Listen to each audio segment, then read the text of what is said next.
Olá, pessoal, sejam todos bem-vindos à nossa primeira aula da disciplina de contabilidade para microempresas e empresas de pequeno porte. Hoje nós vamos tratar sobre especificamente o CPC 00, tá?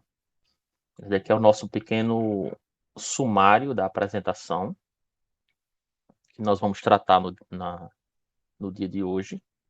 Nós vamos começar pela contextualização, objetivo do relatório financeiro para fins gerais, características qualitativas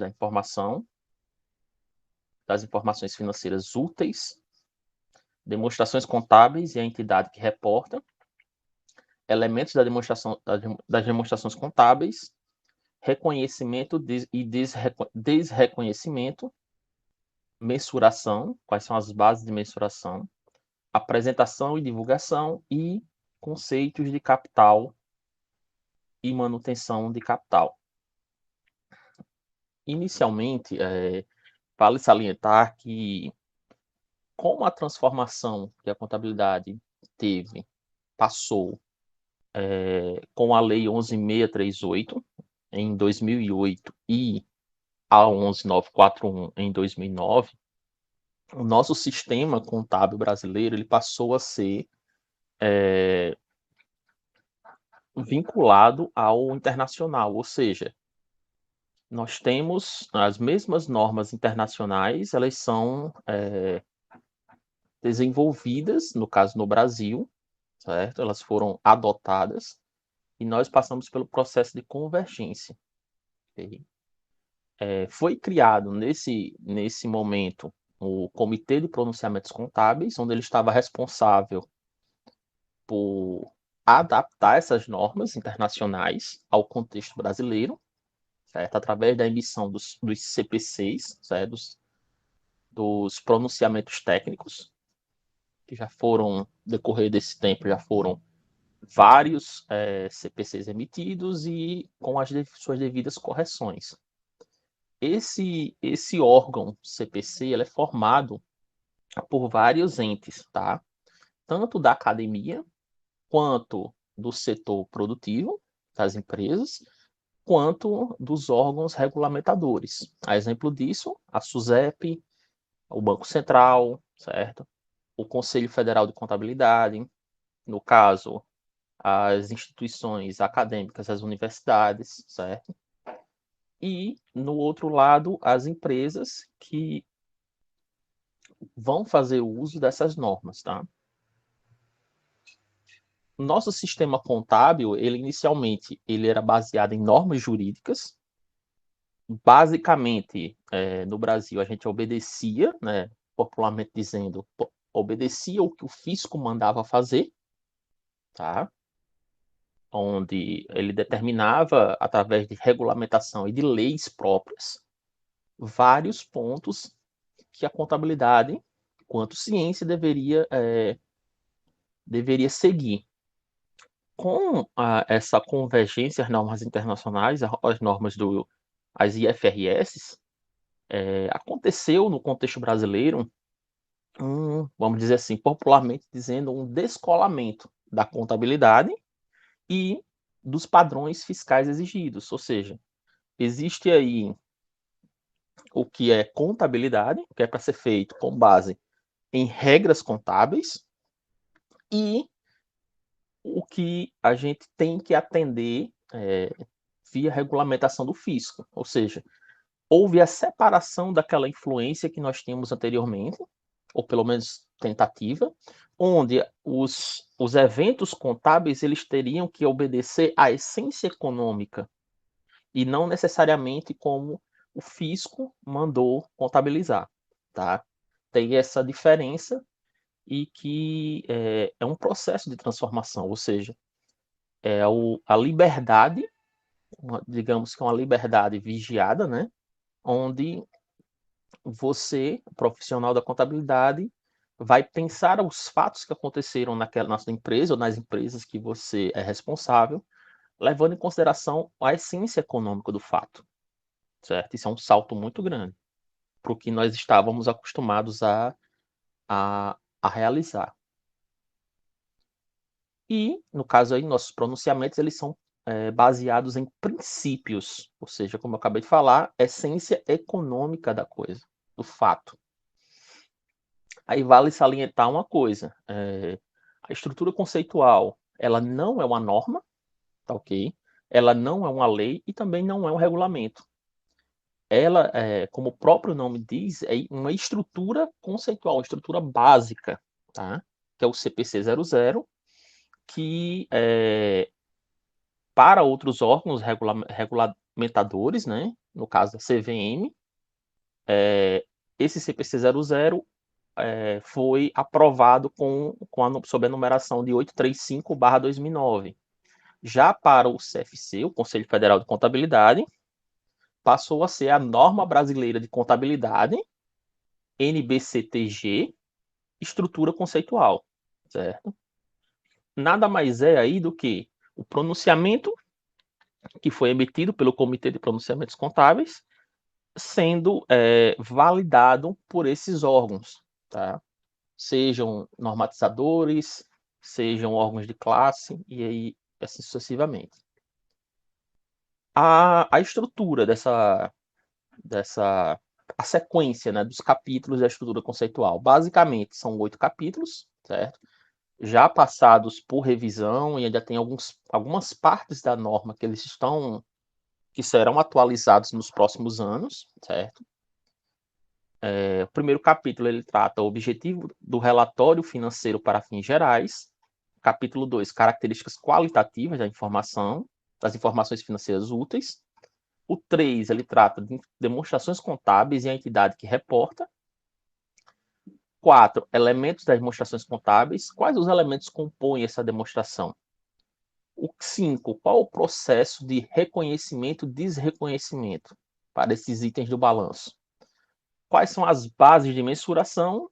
Como eu devo apresentar? E, por fim, conceito de capital e manutenção de capital para fins da estrutura conceitual básica. O primeiro ponto que a gente vai abordar é o objetivo do relatório financeiro para fins gerais. Na figura aqui, deixa eu só passar totalmente. Nós temos 3 pontos básicos que a gente tem que avaliar, certo? Esse relatório financeiro. O objetivo, a utilidade e a limitação. Começando pelo objetivo, ele tem o objetivo básico de fornecer informações, certo? Essas informações são fornecidas, publicadas, para as partes que têm interesse naquela empresa, certo? Essas informações são sobre a entidade, qual a situação financeira da entidade, qual a situação das dívidas da entidade, enfim, vários aspectos. E, por fim, no campo do objetivo, essas informações elas devem ser úteis. Mais na frente a gente vai falar do que seria a informação útil, tá? Conceitualmente falando. Já no campo da utilidade, esse relatório ele deve ser capaz de, como a gente já falou, fornecer informações para o investidor e que esse investidor ele consiga avaliar as perspectivas da entidade. Como essa entidade, leia-se entidade, empresa, tá? Qual a situação dela naquele momento? É bom, é ruim? Ela está com muita dívida, com pouca dívida, está com muito caixa? Enfim, vários aspectos. E outro ponto, né, seria avaliar os gestores. Será que esses gestores estão efetivamente tomando as melhores decisões para essa empresa e gerando os melhores resultados possíveis? Essa é uma questão em que pode ser observado através do relatório financeiro. E o terceiro ponto seria a limitação. Como assim a limitação? Esse relatório financeiro ele não consegue atender todas as necessidades dos usuários da informação. Não tem como, tá? Porque existem vários usuários da informação e com necessidades diferentes. Qual a consequência disso? A consequência é uma gama de informação muito grande em que e que, consequentemente, só o balanço, a DRE e as outras demonstrações não vão conseguir atender. São informações muito específicas, tá? Na maioria das vezes. Mas a finalidade é, eu quero atender com esses relatórios financeiros a maior gama de usuários possíveis, a maior necessidade de informação que esses usuários têm. Aí a gente falamos tanto de usuários, agora a gente vai falar um pouco desses usuários, né? Do ponto de vista da informação que ele necessita. Na figura, a gente coloca alguns usuários, é claro, tem N outros, tá? Empregados, credores, clientes, sociedade, potenciais investidores, tá? Bancos de investimento, governo e acionistas. Esse relatório que a empresa emite, tá? Leia-se aqui relatório financeiro, mesma coisa de demonstrações contábeis ou demonstrações financeiras, tá? São termos sinônimos. Essa informação, por exemplo, para os empregados, qual a informação que um empregado pretende visualizar ou obter a partir de que ele pegue a demonstração contábil da sua empresa? O empregado, o objetivo dele é saber, poxa, qual a situação dessa empresa? É uma situação boa, ruim? Será que ela vai ter condição de pagar o meu salário em dia? Essa é a primeira pergunta, né? Credores comerciais. Será que esse meu cliente ele vai ter condição de pagar? Ou seja, eu emprestei dinheiro para essa empresa. Será que ela tem condição, tem saúde financeira para honrar os compromissos ou não? Os clientes. Será que essa empresa realmente ela vai honrar o compromisso que ela tem com esses clientes na data correta? Ok? E assim sucessivamente. Governo basicamente ele vai estar interessado em visualizar questões que impactem de forma direta o cálculo dos impostos. Ou seja, ele está mais preocupado com a receita da empresa. Será que essa receita que a empresa está declarando é realmente o que ela obteve? Será que não teve alguma prática de sonegação de imposto? E assim sucessivamente. Certo? Cada um com sua necessidade diferente, com o seu foco. Por isso que eu coloquei no slide anterior a dificuldade e a limitação, no caso, né, de que esse relatório financeiro ele atenda todas essas exigências de todos os acionistas. Ok? É praticamente inviável. É claro que o interesse é atender a maior parte dos anseios dessas partes interessadas. Partindo para o ponto 3, beleza, falamos que esse relatório ele tem que atender as necessidades, ele tem que ser útil, certo? Tem que trazer informações relevantes, porém, essa informação ela tem que ter algumas características que a gente chama, e o CPC traz muito bem, são características qualitativas, ou seja, características que inserem qualidade nessa informação. No CPC ele faz uma divisão entre características qualitativas fundamentais e características de melhoria. São dois grupos distintos, tá?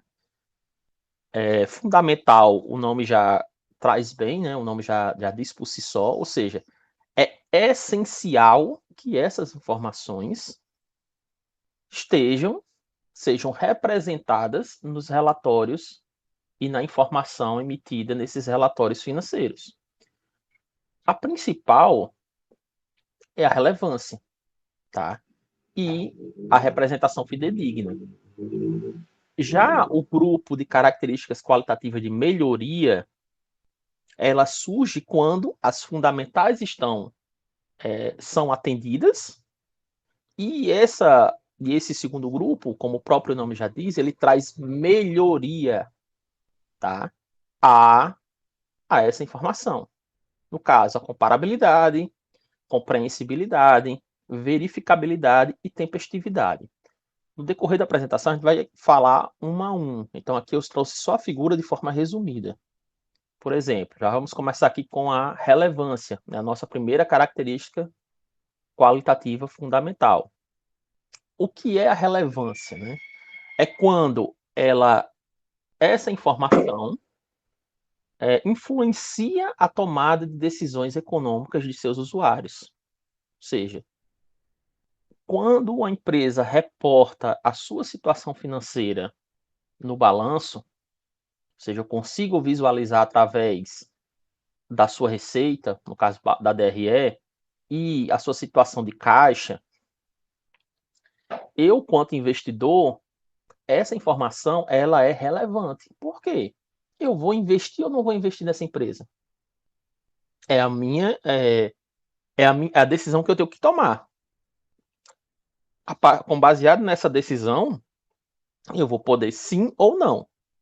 Se eu sei que essa empresa está passando por dificuldades financeiras, que está lá a informação, como é que eu posso dizer? Está lá nas suas demonstrações financeiras, ela está com situação financeira difícil, qual a lógica de eu investir numa empresa que ela está nessa situação? Eu, investidor com perfil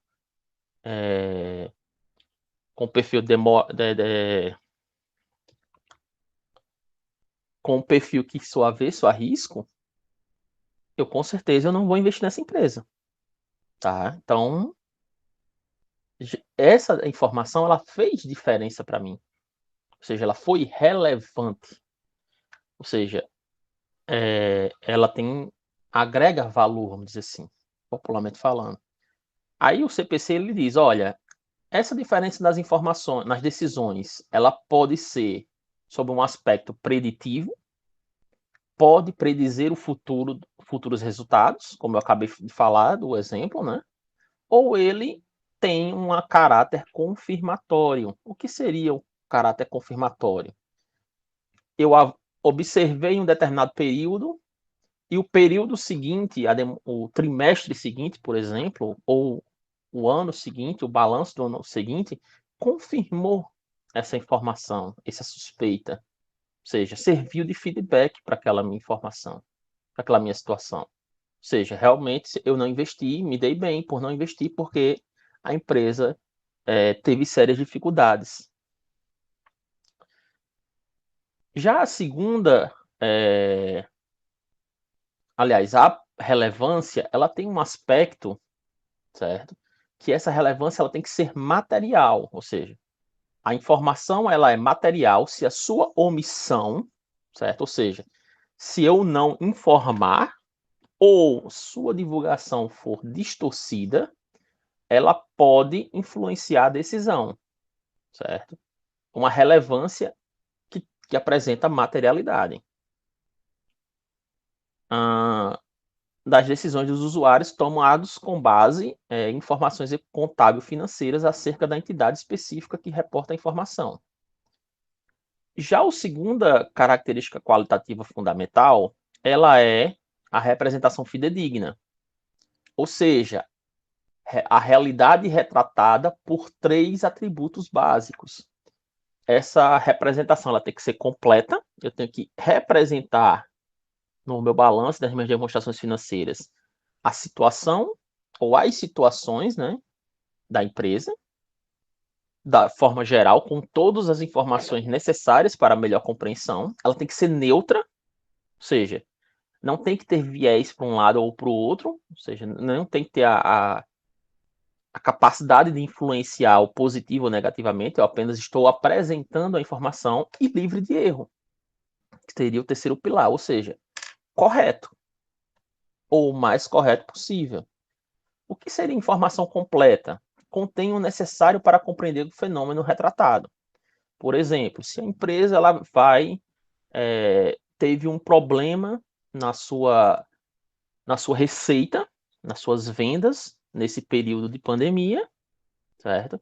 Ela vai retratar essa queda nessa receita, nesse período? Sim, vai aparecer, vai ter impacto na demonstração. Mas só que ela vai lá na sua nota explicativa e ela vai colocar a informação além do número, ela vai dizer: olha, essa queda no faturamento foi proporcionada por isso e por aquilo, devido ao período que nós estamos passando, período de pandemia. Ou seja, eu estou fazendo uma representação completa do fato, ok? A informação ela é neutra quando ela é desprovida de viés, ou seja, na seleção ou na apresentação. Aquela informação ela não é distorcida com base no que as pessoas querem apresentar, ou seja, a pessoa que está fazendo a apresentação dessas informações, ela não está colocando a sua opinião pessoal naquele fato, não está sendo influenciada por isso, a informação. Logo, a gente pode dizer que ela é neutra, ou o mais neutro possível. Tá?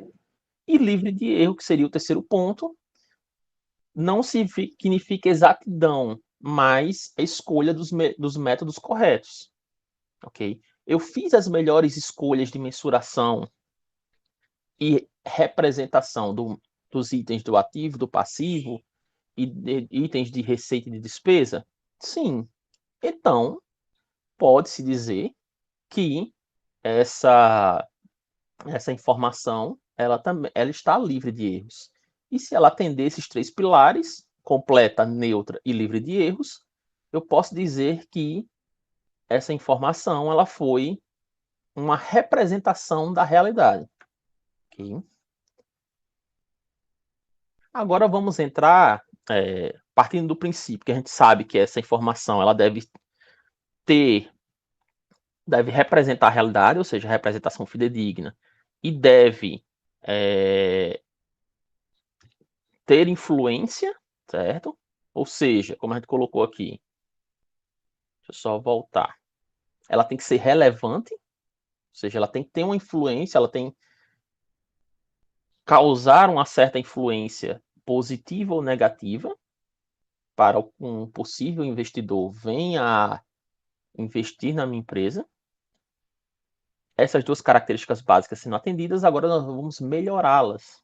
Ou seja, vamos para as informações de melhoria. Primeiro, a comparabilidade. Permite que os usuários identifiquem e compreendam as similaridades e diferenças entre os itens. Ou seja, eu tenho que conseguir comparar os aspectos contábeis de empresas diferentes, entretanto, empresas que estão no mesmo segmento de atuação. Ou seja, a informação que está sendo emitida por elas tem um viés de comparabilidade.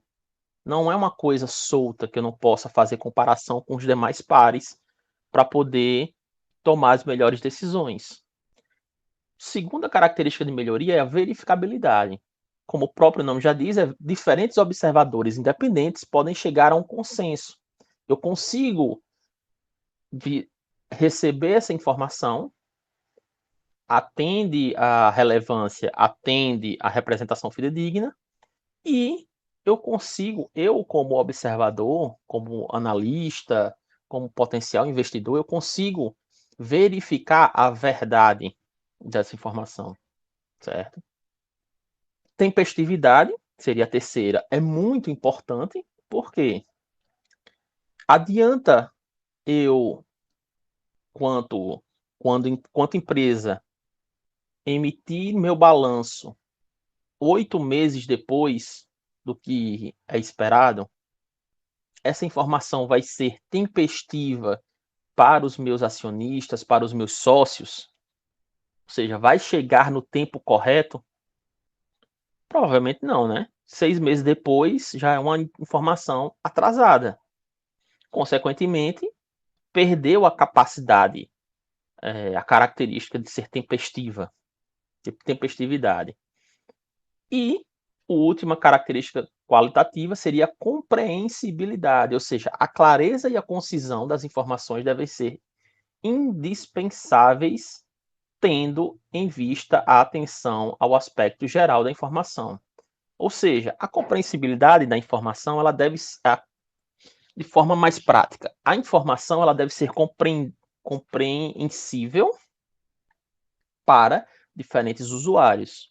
Não adianta eu simplesmente tornar as informações e as demonstrações financeiras compreensíveis para o grupo de contadores que entendem o linguajar. Ou seja, colocar uma linguagem técnica. Ela deve ser compreendida pelos diferentes usuários. Ou seja, eu tenho que utilizar uma linguagem que torne-a compreensível, ou seja, pessoas diferentes elas conseguem ler e entender qual o saldo total do ativo, ou seja, quanto aquela empresa teve de receitas durante o ano. Isso deve ser demonstrado da forma mais clara possível. E quando a informação, quando o relatório financeiro ele tem essa característica compreensível, é muito salutar, certo? A empresa ganha em transparência, certo? E, consequentemente, mais investidores ou mais sócios estarão interessados em alocar seu dinheiro naquela entidade. Aí nós vamos, passado essas características qualitativas, né, fundamentais de melhoria, nós vamos discutir aqui um pouco sobre as demonstrações contábeis. E a primeira pergunta, tá, que eu coloco é: qual o objetivo e a periodicidade das demonstrações contábeis? Aí eu falo um pequeno detalhe, né? Segundo a legislação vigente, né, as normas, a empresa, sendo ela de capital aberto, ela deve emitir, para atender os fins legais, emitir balanços trimestralmente, tá? A cada 3 meses, ela vai lá, informa ao mercado qual a tua situação. Isso é para cumprir lei, tá? Para fins de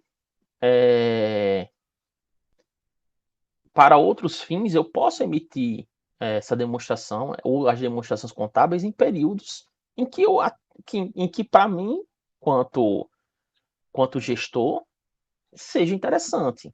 Como assim? Se a empresa quiser todo mês reportar, ou seja, demonstrar qual a tua situação financeira mensal, demonstrar para o mercado, ela pode, sem problema nenhum, tá? Porém, aí eu faço uma pequena reflexão. Poder, ela pode, mas vai ser interessante para o mercado? Provavelmente sim. Aí eu levo para o viés do custo. Vai ser viável do ponto de vista do custo? Ou seja, o custo para publicar essa informação vai ser inferior ao benefício? Aí aquele bom e velho dilema de custo e benefício, né? Será? Se o benefício for maior que o custo, perfeito, não tem problema, certo? Já a gente trazendo para uma perspectiva de micro e pequena empresa, esse balanço ele é exigido anualmente, tá? Não trimestralmente como as SAs, mas aí eu faço a mesma colocação. Se a empresa ela quiser emitir mensal, ela pode, sem problema nenhum, tá? O mínimo é anualmente, certo? Mas se quiser mensal, quiser quinzenal, não tem problema. Tem que só observar, como eu disse anteriormente, a questão do custo e benefício. Aí essas demonstrações contábeis, elas obedecem uma premissa básica, tá? Que o CPC traz, que é a premissa básica da continuidade operacional. Como assim continuidade operacional? Toda e qualquer empresa, isso é a regra geral, ela é constituída partindo do princípio que ela não tem prazo de validade. Ou seja, ela não tem prazo para iniciar nem para fechar ou encerrar suas atividades. Essa é a premissa básica, ou seja, as operações elas serão contínuas. É claro que se a gente olhar numa perspectiva de micro e pequenas empresas, uma realidade brasileira, olhando para o nível de mortalidade, o nível de mortalidade das micro e pequenas empresas, ou seja, empresas que abrem e fecham em menos de 1 ano ou em 2 anos, é muito alta, tá?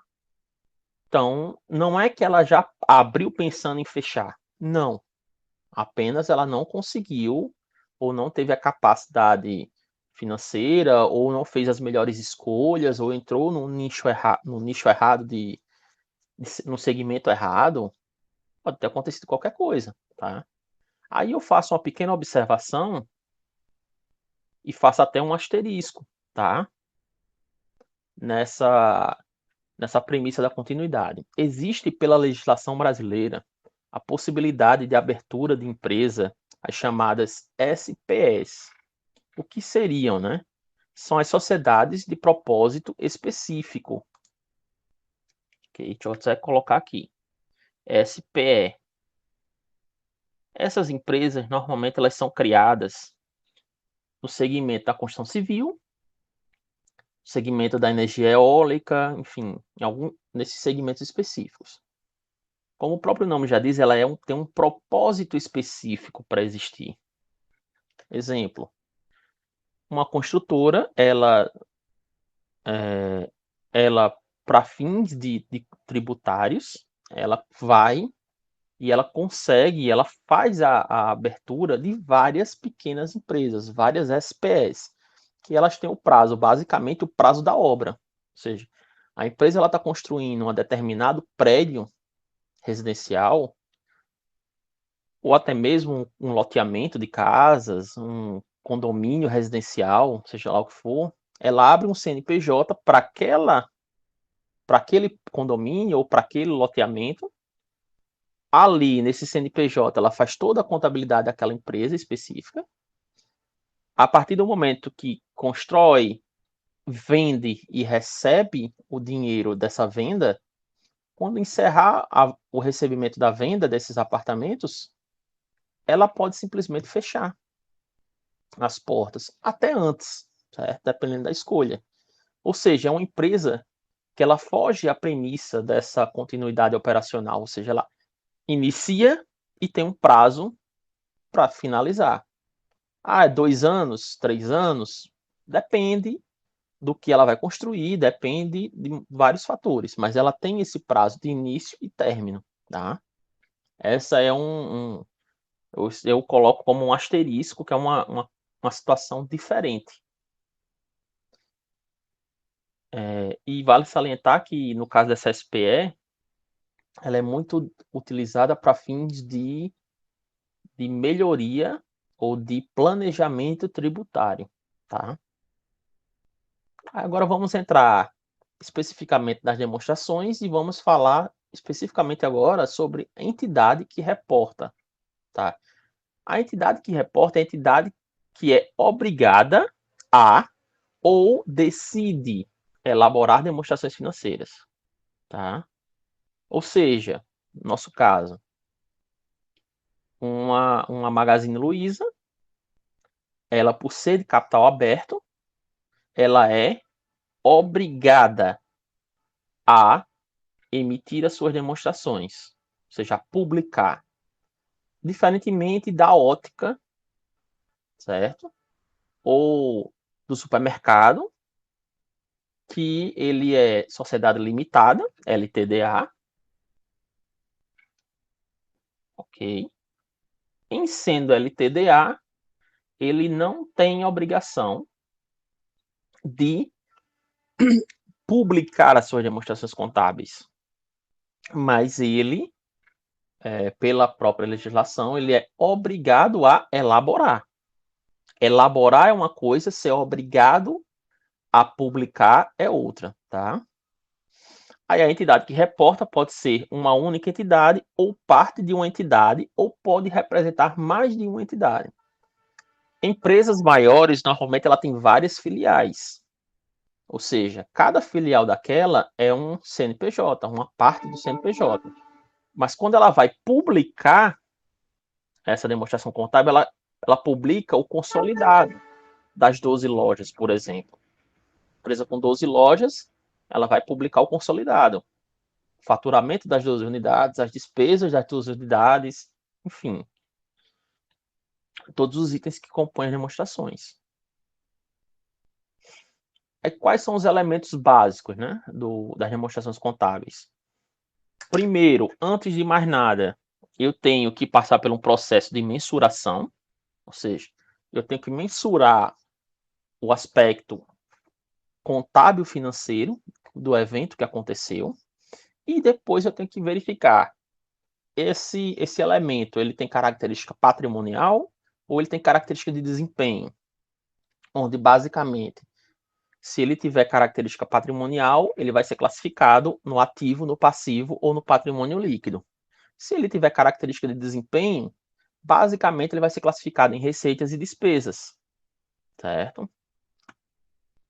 Aí, para fins de CPC, ele diz que o ativo é um recurso econômico controlado pela entidade como resultado de eventos passados. Aqui vale salientar, gente, que principalmente para o termo é controlado. Controlado não significa dizer que é propriedade da empresa, tá? Existe a possibilidade de eu ter registrado no meu balanço um ativo, porém esse ativo não ser meu, não ser propriedade, mas eu tenho o controle sobre ele, tá? Exemplo disso, companhias aéreas, os aviões, diria que 99% ou 100% dos aviões, eles não são de propriedade das companhias aéreas. Eles são utilizados pelas companhias aéreas, certo? Via contrato de leasing, mas a empresa ela tem um controle sobre aqueles aviões, certo? E, consequentemente, ele tem que estar registrado no ativo da empresa. É um recurso econômico controlado pela entidade e que ele é resultado de eventos passados. No caso, esse evento passado aí seria o contrato que eu assinei com a empresa que fabrica os aviões, tá? Com a Boeing, com a Embraer, seja lá qual for. Já o passivo é uma obrigação presente, ok? De transferir recurso econômico como resultado de evento passado. Ou seja, se eu tive um contrato assinado com a Boeing, onde me dizia que eles iam me fornecer aviões via leasing, certo? E que eu utilizaria esses aviões, qual a consequência desse contrato? Eu ter uma obrigação, ou seja, eu ter um passivo, uma dívida com a Embraer ou com a Boeing. E essa obrigação, ela vai resultar em quê? Em pagamento de recurso. Eu vou ter que pagar dinheiro para a Boeing para poder continuar utilizando, ok? E já o patrimônio líquido, para fins de CPC, ele é conceituado como o interesse residual dos ativos da entidade depois de deduzidos ativos e passivos. Em linhas gerais, basicamente, é o investimento dos sócios e os resultados que venham a ter acontecido, os lucros, as reservas que a empresa tenha constituído no decorrer do tempo. Já os elementos de receita, aliás, elementos de desempenho, eles basicamente são dois, tá? Receitas, que são os aumentos nos ativos ou redução de passivo, que resultem em aumentos no PL, ou seja, vai resultar em aumento de PL caso o desempenho seja positivo lá no final e tenha-se o lucro, tá? Exceto aqueles referentes a contribuições de detentores de direitos sobre o PL. Já as despesas são reduções nos ativos ou aumento dos passivos, que resultam em redução do PL, exceto, novamente, aqueles referentes à distribuição aos detentores de direitos sobre o patrimônio. Basicamente, esse último trecho é distribuição de lucros, tá? Já quando eu entro, beleza, eu falei dos elementos, aliás, falei das características da informação, falei dos elementos que compõem essas demonstrações financeiras. Agora eu vou falar sobre a questão do reconhecimento. Reconhecimento é o processo onde eu vou captar para incluir no balanço ou na demonstração de resultado e nas demonstrações quaisquer que venham a ser emitidas, itens que atendam à definição de um dos elementos das demonstrações. Qual a operação foi realizada? Eu comprei um veículo. Tá. A compra de um veículo, o que caracteriza do ponto de vista contábil? Característica, a grosso modo, uma aquisição de um bem. Esse bem, pela própria definição, onde é que ele vai estar localizado? Eu tenho o controle, a gente tem que observar, eu tenho o controle, é resultado de eventos passados, e, como a gente colocou aqui no ativo, e é um recurso econômico? Sim. Se atende a essas três características, o que vai acontecer? Foi atendido as três características básicas, eu vou reconhecer esse carro como um item do ativo, tá? Um ativo imobilizado. Ou investimento, caso, dependendo da finalidade que venha a ser utilizado. Já o passivo, eu comprei determinada mercadoria para poder revender. A compra dessa mercadoria, o que caracteriza? Compra a prazo, tá? O que caracteriza essa compra de mercadoria a prazo? Vamos lá para o passivo. Que eu vou gerar uma obrigação presente? Sim. Com esse fornecedor, eu vou ter uma obrigação de pagá-lo em um determinado período de tempo. Consequentemente, eu vou ter que fazer transferência de recursos? Sim. Eu vou pagar, seja em dinheiro, seja lá qual for a forma, mas vai sair recurso econômico. E o terceiro ponto, que é resultado de um evento passado. Eu comprei hoje e estou vendendo daqui a 3 meses. Aliás, estou vendendo e vou receber daqui a 3 meses. Ou seja, atende os critérios de reconhecimento do passivo. E assim sucessivamente. A gente sempre tem que observar quais são os critérios, as características de cada elemento e ver se atende. Se atendeu todas, obrigatoriamente eu vou ter aí caracterizado a possibilidade de fazer o reconhecimento desse bem, tá? Seja no ativo, seja no passivo, seja no patrimônio líquido, seja na receita, seja na despesa. Ok? Já aqui eu repeti, né? O desreconhecimento é o processo inverso.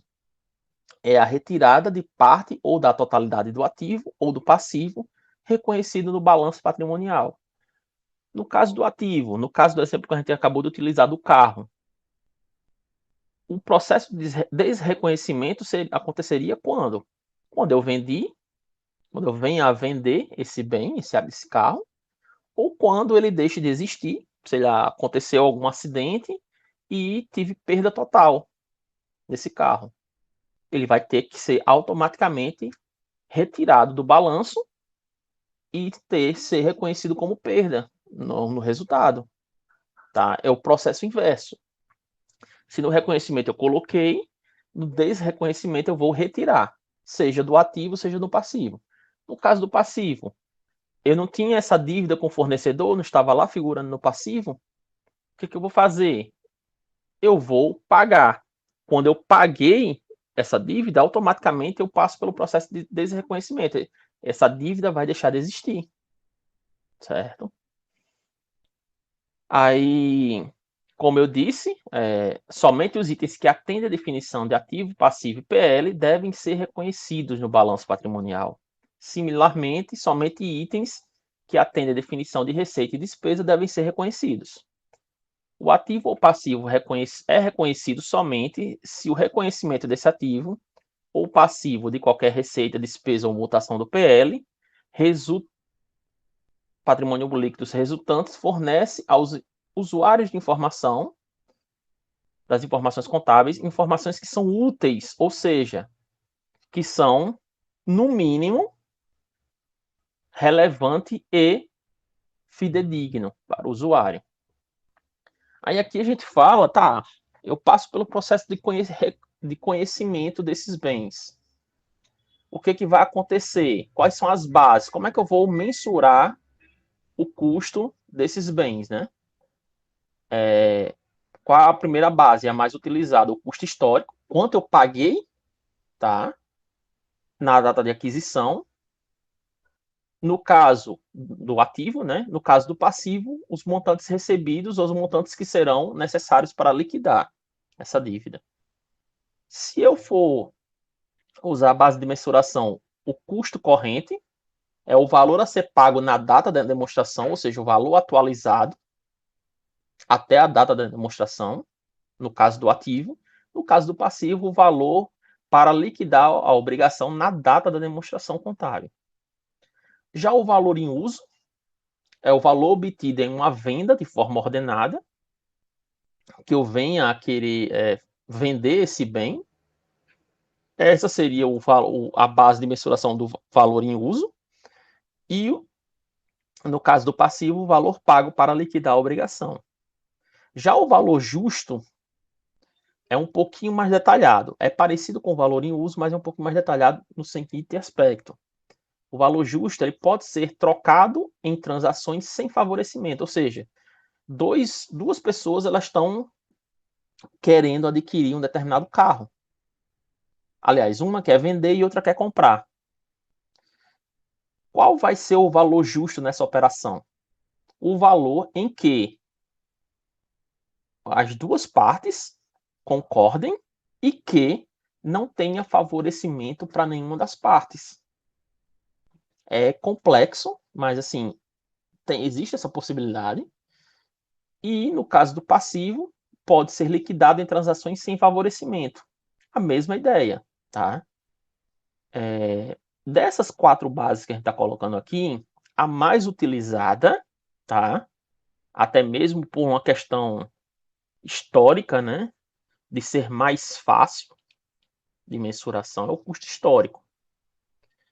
Porém, o que realmente representa a realidade, né, do fato, porque uma coisa, se eu registrar um bem, um carro, pelo valor que está na nota fiscal, beleza, o primeiro ano tranquilo, mas você concorda que a partir do segundo, terceiro ano, esse bem vai sofrer desvalorização e, consequentemente, aquele valor que eu paguei de, vamos supor, 100 mil reais, aquele bem não vale mais 100 mil reais, salvo em alguns casos de bens que têm essa característica de valorização.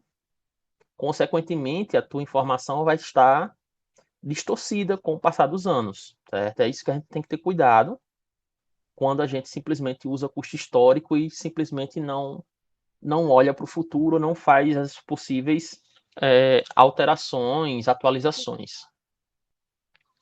Aí já a divulgação, né? A comunicação efetiva das informações de demonstrações contábeis requer o quê? Concentrar-se em princípios e objetivos de divulgação e apresentar em vez de concentrar-se em regras. Não é simplesmente atender a regra da Receita Federal, gente. É ver a essência econômica daquele fato. O segundo ponto seria classificar informações de maneira a agrupar itens semelhantes e separar itens diferentes. Isso vai facilitar no momento da apresentação. E o terceiro ponto seria agregar informações de tal modo que não sejam obscurecidas por detalhes desnecessários ou por agregações excessivas. Demonstrar a informação da melhor forma possível, sem colocar coisas que não são necessárias. E para finalizar, certo? A gente vai falar aqui sobre conceito de capital e manutenção de capital. Eu diria que nesse caso aqui se justifica mais para empresas de capital aberto, não no nosso caso de empresas limitadas, em micro e pequenas empresas. Primeiro, seria o conceito de capital financeiro, seria tal como o dinheiro investido ou o seu poder de compra investido. O capital é sinônimo de ativos líquidos ou patrimônio líquido da entidade. E o capital físico nada mais é do que a capacidade operacional que a empresa tenha, ou seja, o capital é considerado como capacidade produtiva. O que eu investi do ponto de vista de máquinas, de equipamentos, é o capital físico da empresa. Já o conceito de manutenção de capital, ele pode ser visto capital financeiro, ou seja, é o lucro auferido, certo? Somente se o montante financeiro dos ativos líquidos no final do período exceder o montante financeiro dos ativos líquidos no início do período, ou seja, eu consegui utilizar esse capital financeiro no decorrer do tempo, no decorrer de um ano, e eu consegui aumentar esse capital financeiro. Já o capital físico, né, é o lucro auferido somente se a capacidade produtiva física da entidade no capital, aliás, no final do período, exceder a capacidade produtiva física no início do período, após excluir quaisquer distribuições para e ou contribuições de sócios. Ok? Então, pessoal, essa aula ela teve como referência o CPC 00 e nós finalizamos aqui a nossa aula de hoje. Okay? Aproveitem, estudem, leiam o material. Caso tenham dúvidas em relação à aula, eu peço que postem no fórum de dúvidas as dúvidas que você tem, ou mandem por e-mail, enfim, façam, comuniquem suas dúvidas, ok, pessoal? Então, muito obrigado e ficamos por aqui.